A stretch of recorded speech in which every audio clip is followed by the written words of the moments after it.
evening everyone, my name is Jasmine Sandol and my topic for today is about an artist's needs.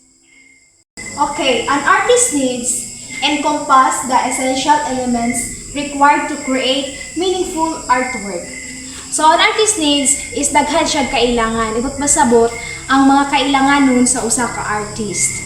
Number 1 is we have a technical skills. Technical skills means mastery of tools and techniques. Example, brushwork for painters, chiseling for sculptors.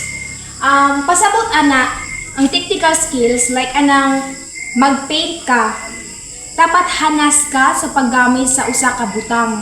Like ana ang kaning for example, brushwork for painters. Ang pasabot ana, painters kanang na sila mastery or technical skills unsaon nila paggamit ang brush para ma-paint nila og tarong ang isa ka artwork. Like kanang for example, chiseling. Pasabot ana like ana sa sculpture. Na kay mastery unsaon nimo pag-chisel, unsaon nimo pagdukdok ang usa ka sculpture na maforma ang usa ka sculpture nga kanang kaaya-aya.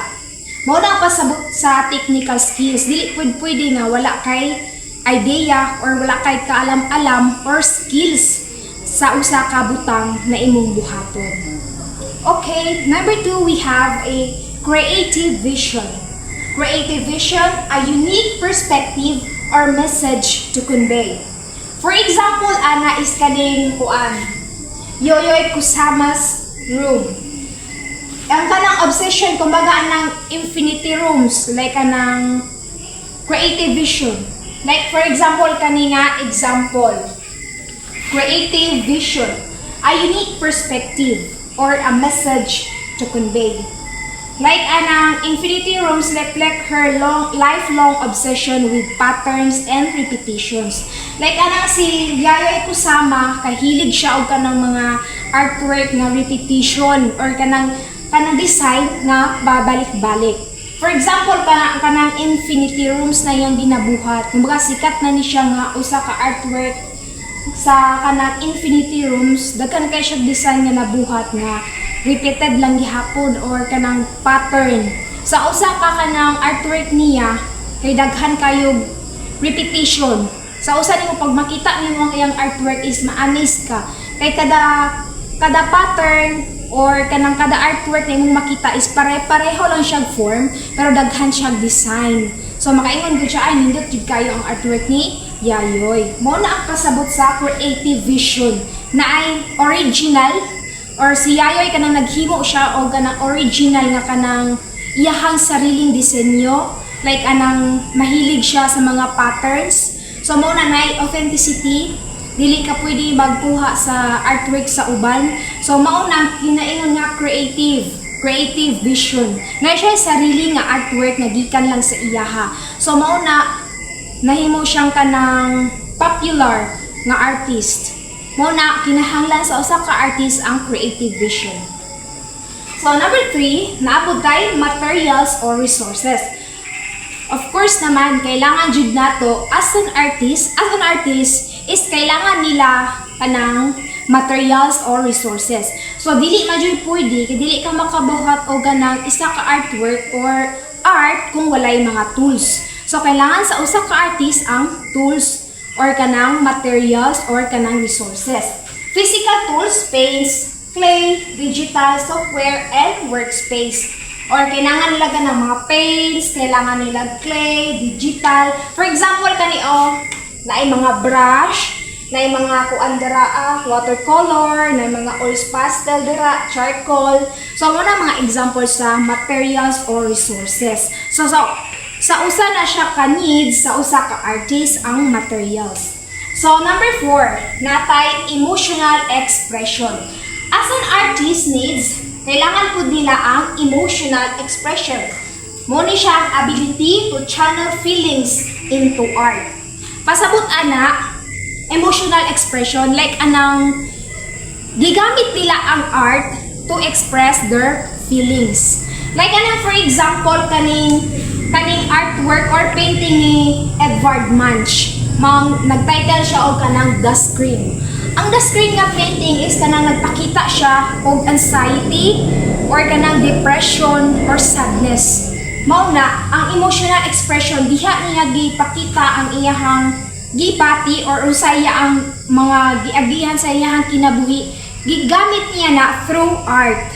So tungod sa siguro sa mga problema niya, daghan kay siya mga nagian sa kinabuhi. So kanang iyahang painting ni Edvard Munch na The Scream is translate anxiety and existential dread. So ito sabot gihimo niya art ang iyahang expression. So muna gi-paint niya ang iyahang expression. So mao na naka-title niya og kanang The Scream. Kanang anxiety, daghan siya anxiety o depression. So something maingana, so naimugawas ang emotional expression. So number 5 is kanang cultural or social context. An artist needs, nagkailangan po sila og cultural or social context. Mao ni siya ang awareness of historical, political, or societal influences. For example, like atong giingon ni Sir nga, like anang na siya'y nakitaan nga anang palwa nga gihimuan og kanang flower vase or kanang butangan og flower. So makaingon ka, kung makalabay kay nga lugar, makaingon ka nga bugis na siya. Ay kana siya nakita na ko ni siya nga kani nga artwork is na bugis ni siya. For example, like kanang cultural example sa cultural or social context like anang Baywalk. So maingon kag Baywalk, so makaingon ka nga naa na siya sa kaburan or suggest nimo makita ang Baywalk. Pag mulapay ka dira ay kaburan na di ay ni kay naay Baywalk. Kay halos daghan mga ethnic or kanang cultural nga mga forms of artwork nga makita nimo sa Jose Abad Santos. So mo na siya maka-comment kadayon nga ay mao day ni siya ang kanang Jose Abad Santos, mao ni ang kanang formal or ilahang cultural nga mga artwork kay daghan ka na Baywalk, and then pag moagi kag bugis kay daghan mga nagalain nga palwa dira ang gibutngan og flower vase or katong giingon ni Sir nga lamidan something nga kanang naising nga area nga pare-pareha og disenyo. Like may ka nag-cultural nga artwork, so makahatag ka og comment kay kadalabay nimo sa usa ka area, makaingon ka nga pagkasulti dayon ka nga ay kani siya dito dayon ni siya makitaan. So muna ang example sa cultural or social context. Number 6, ang artist is nagakinahanglan pud ay siya og audience engagement.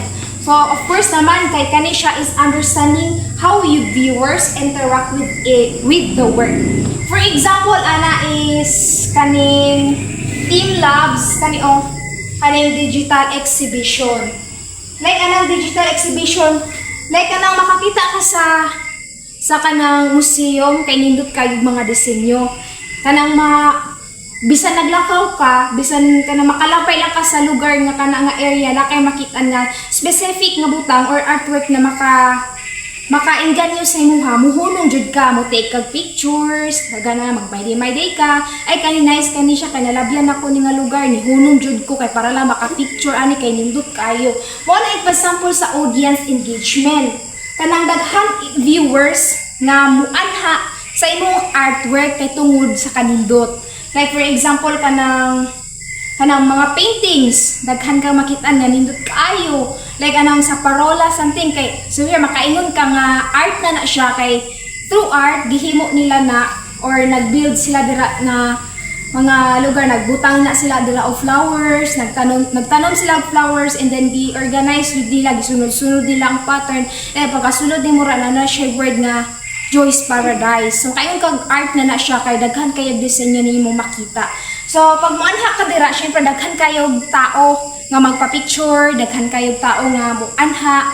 Pag makalabay sila, kumuato na sila Jose Abad Santos, dili jud nila malikayan nga dili makahapit og Joy's Paradise. Like anang sa Baywalk, kung napoy mo anha nga tao, so siyempre maiganyo sila kay bag-o sa panahon nila nga kana nga area, so magpa-picture sila. So daghan tao ang mutambong.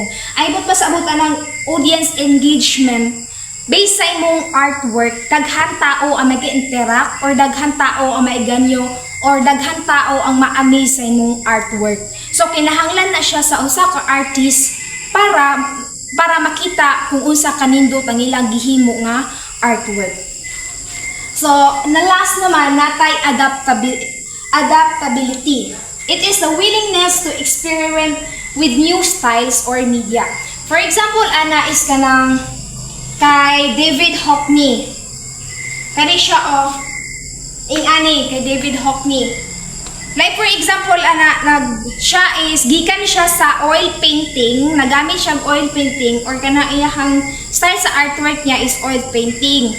So, adaptability, pwede ka makahimo og art bisan sa mga iPad or sa technology like sa cellphone. Pwede na ka makabuhat sa imong gusto nga disenyo, pwede na ka makabuhat sa mga artwork na imong gusto through iPad art. So makaingon ka, pwede na ka mag-drawing sa cellphone, pwede na maka-painted So biskan dili na maka oil painting, pwede na ka mo gamit og another technology to improve of your artwork. Pwede na makaka-drawing o bisan unsa nga drawing gamit lang ang technologies. So mo nang pasabot og adaptability. Pwede nimo magamit ang usa ka butang dito sa lain or mag-shift kag laing medium para makahimo ka og art. Ang imong nahibalan like how ka mag-oil painting, kabalo ka mag-painting or sa diha, kabalo ka mag-sculpture, pwede pod nimo siya magamit or ma-adapt sa another naman nga form of medium kung sa imong gamiton para makahimo ka og usa ka art. So mo nang pasabot sa adaptability. So that's all for today. Ang ako ang report, mao na siya ang tanan an artist needs. Nakoy number technical skills, number 1, number 2 naman is creative vision, number 3 materials or resources, number 4 emotional expression, number 5 cultural or social context, number 6 audience engagement, and last adaptability. That's all for today. Thank you.